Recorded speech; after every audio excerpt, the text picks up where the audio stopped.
etika digital dan yang lainnya, bahwasanya ketika kita menerima berita, maka kita harus tabayun dulu.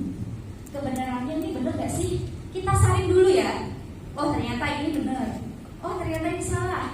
Jadi kita nggak sembarangan untuk meng-share atau kita memberikan informasi, menyampaikan informasi kepada orang lain.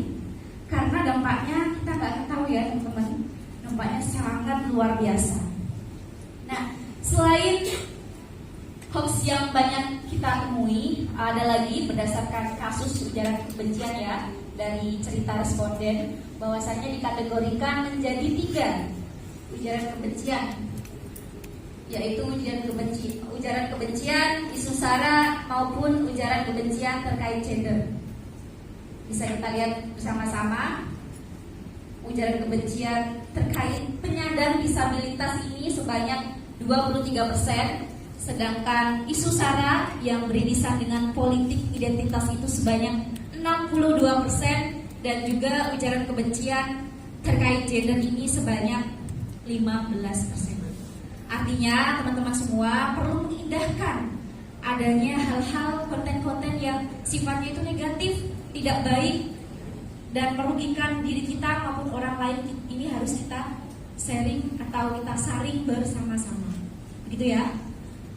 Next slide-nya. Nah, ini bisa kita lihat ya, teman-teman semua, adik-adik semua, contoh kasus ujaran kebencian. Dan data terakhir 2 hari yang lalu terkait data PLN dan Indihome itu juga bocor ya teman-teman, sebanyak 26 juta, tapi tidak saya sebutkan di sini. Nanti setelah ini kalian bisa buka gadget kalian masing-masing untuk sejauh mana sih data-data keamanan kita, entah itu data perusahaan dan yang lainnya itu ternyata bocor. Oke, next slide-nya. Ini juga Satgas Nemangkawi tangkap pelaku ujaran kebencian di media sosial. Tidak hanya ujaran kebencian itu tidak hanya melalui secara langsung seperti ini, tetapi juga ada di media sosial. Nah, ini juga perlu kita waspadai teman-teman. Kadang kita sama teman itu kalau ngetik komentar itu seenaknya sendiri ya. Kadang kita tanpa kita sadari ada teman kita yang upload foto, status. Kita biasanya balas atau kita komentari, ah lo bucin. Terus ini ala gitu kan. Ini gak baik gitu. Nah, ini juga harus kita pelajari. Karena kita jangan sampai menjadi harimau kita. Mungkin kalau di dunia sekarang ini harimau bicara kita itu seperti pedang, tapi di media sosial ini jari kita adalah harimau. Ketika kita tidak bisa memanfaatkan hal-hal yang baik, maka kita bisa terjerat hukuman, bisa ditangkap atau bisa hal-hal lain yang sangat merugikan diri kita sendiri. Dan ini akan ada hubungannya dengan rekam jejak kita nanti di dunia digital. Ada yang aktif dan pasif. Oke, next. Ini juga ya, jika tadi adalah terkait ujaran kebencian, selanjutnya ini ada peretasan penyalahgunaan data pengguna media sosial. Lazada kebobolan 1,1 juta data pengguna yang diretas. Tidak hanya Lazada, tapi ada Tokopedia, kemarin itu ada data Indihome, dan yang lainnya yang sangat miris sekali ya. Teman-teman bisa loh kita analogikan bersama. Perusahaan besar seperti Tokopedia, Lazada, dan lain-lain ini mengalami kebocoran data, kebobolan, diretas, apalagi data kita. Pernah gak? Oh ternyata data kita gak ada yang aman ya? Pernah berpikir seperti itu gak? Pernah. Lalu ketika kita sudah paham, ternyata di dunia digital kita itu sama sekali keamanannya itu tidak menjamin 100%. Teman-teman apa yang kemudian terlintas dalam benak teman-teman, terlintas dalam pikiran teman-teman untuk menjaga keamanan di dunia digital kita? Apa kira-kira? Mengurangi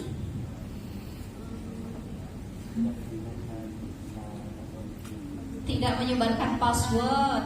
Oke. dalam berhati-hati dalam berkomunikasi, memberikan informasi ya.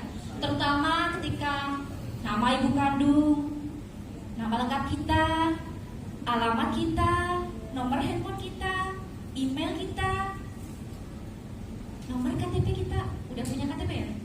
Oh belum ya. Nah nanti kalau sudah punya KTP jangan sembarangan. Oh ini yang punya KTP baru nih, terus diupload di media sosial. Nah nomor-nomor ini yang diupload ini akan membahayakan teman-teman semuanya ke depan. Jadi kita harus bijak dalam bermedia sosial ya. Nggak semuanya kegiatan kita itu kita posting. Ini loh saya di sini, di sini, di sini. Apalagi kalau kita sering menggunakan atau mengaktifkan lokasi kita. Nah, itu juga akan sangat berbahaya. Terlebih kalau teman-teman seperti ini kadang kita menggunakan wifi gratis ya. Itu juga sebenarnya kurang baik. Kenapa demikian? Siber kejahatan itu akan mudah meretas data-data kita ketika kita langsung menggunakan wifi secara gratis. Itu kecuali wifi yang kita beli di rumah.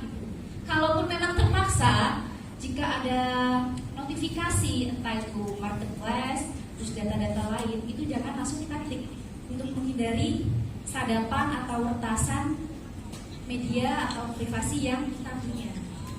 Sampai sini paham? Next. Oke, next.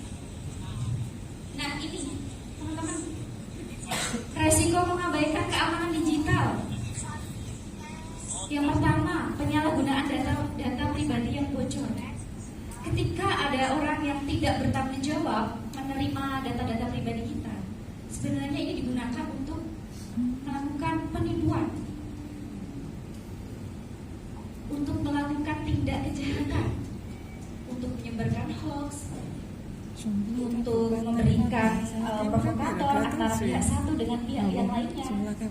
Kan nggak tahu kita, foto kita, terus alamat kita, email kita itu kan bisa digunakan. Apalagi sekarang ini dunia digital nggak sepenuhnya aman ya. Jadi kita harus benar-benar menjaga privasi, keamanan dari media kita masing-masing. Yang kedua, keamanan data menjadi rendah.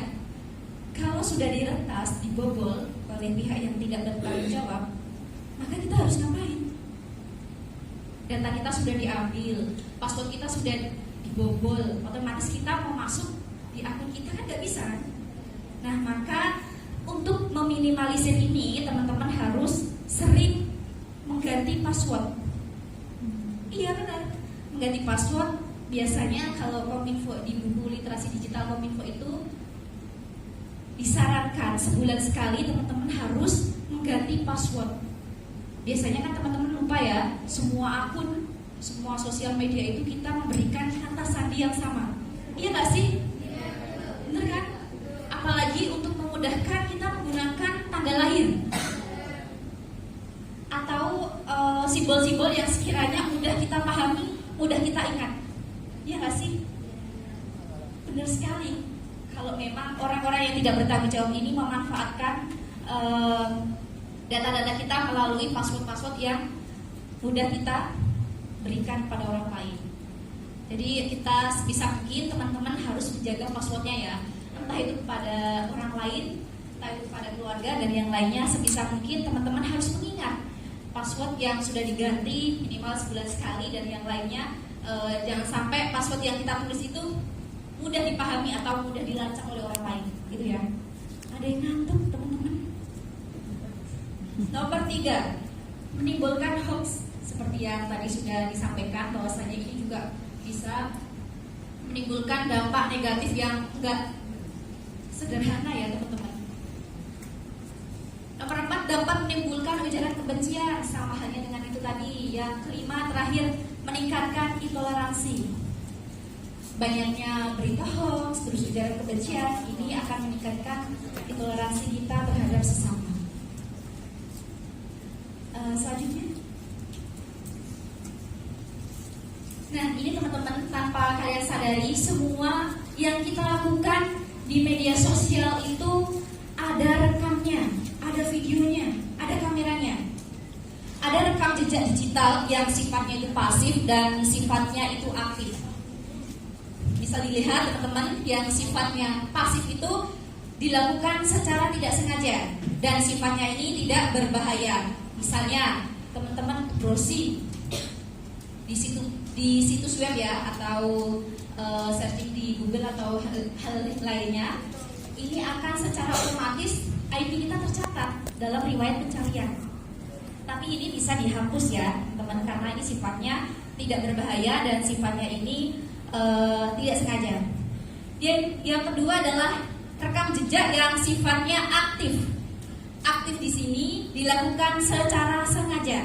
Kalian itu sadar rekam jejak ini kita lakukan dengan sadar. Misalnya kalian menggunakan sosial media baik Facebook, IG, YouTube, TikTok, WA. Kita kan bikin status, kita bikin konten-konten ini kita lakukan secara sengaja. Dan ingat sahabat-sahabat, teman-teman, bahwasanya rekam jejak aktif ini sifatnya berbahaya.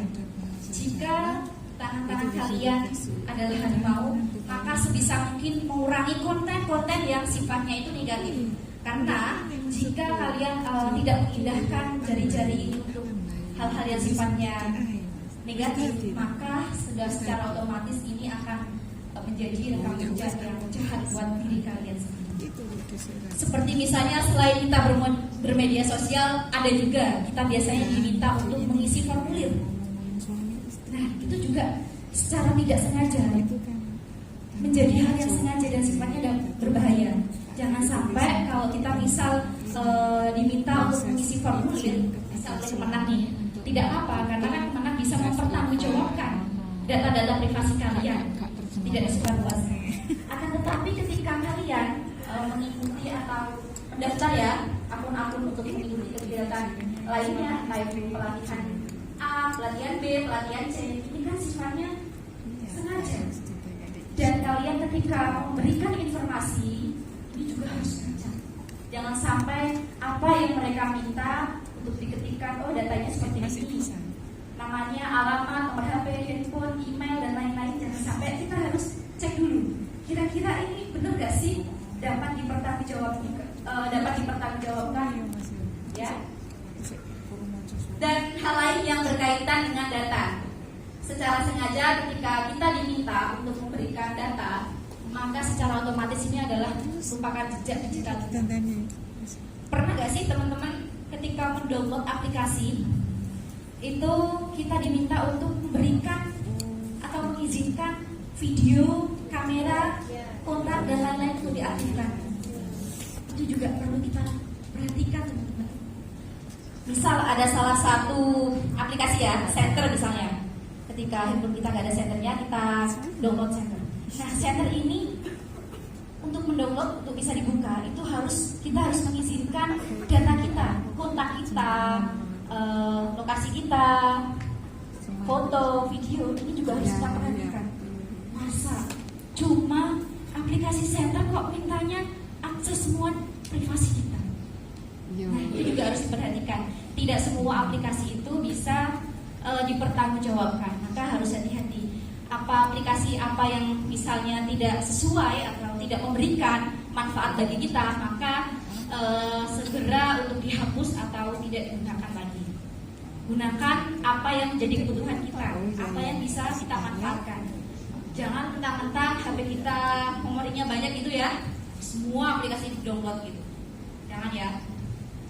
Karena ketika dampak positifnya itu bagus, kita bisa menerima manfaatnya. Nah, ketika dampaknya itu negatif, maka rekam jejak kita seterusnya juga akan negatif. Dan ini juga akan berdampak pada karir kita, entah itu dalam segi melanjutkan pendidikan di perguruan tinggi maupun di dunia pekerjaan. Oh, ternyata di track nih, si A misalnya, pernah melakukan ujaran kebencian tahun 2000 sekian, itu juga akan terdetek teman-teman, karena itu sifatnya rekam jejak aktif yang tidak bisa dihapus. Begitu ya, sampai sini paham ya? Oke, next. Nah, ini teman-teman tips aman dan cerdas bermedia sosial. Yang pertama, teman-teman perlu membatasi informasi pribadi kita. Ketika kita bermedia sosial, kita seperlunya saja. Oke, kita membutuhkan personal branding di dalam media sosial kita untuk keperluan yang kelanjutan kita ke depan.